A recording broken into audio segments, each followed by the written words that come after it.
આજ તો હવાર મારા બા વાસણ કપડાં લઈ બેહી ગયા. મને કહે તું કચરા પોતા કર્યું, બેઠા બેઠા કપડાં ધોઈ નાખું. હું કાંઈ મારા બાને કામ કરવાનું નથી કહેતી, પણ એ હારતા નથી, કામ કર્યા કરે. ગઢા માણસનું કામ જ એવું. પછી મેં બાને સા પીવરાવી દીધી અને બપોરે દાળ ભાત ખવડાવી દીધા અને પછી આરામ. શાબાશ બેટા. જીનુને મૂકવા ગઈ તો એ બા હાટું માવો લેતી આવી. માવા વગર બાને માથું દુખે. 4 વાગે ફરી એકવાર બાને સા પીવરાવી.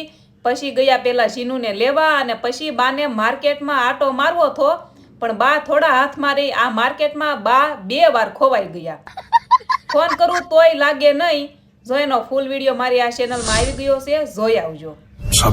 બા તો કાંઈ રોકાણા નહીં અને મારે તો કાંઈ લેવાનું નહોતું. જીનુ માટે આલુપુરી અને એક ઘડિયાળ લેવાની હતી. અને આ કમેન્ટમાં કહેજો તમારા બા પણ આવું કરે કે. તો મળીએ નેક્સ્ટ વિડીયોમાં. જય દ્વારકાધીશ. Like share subscribe.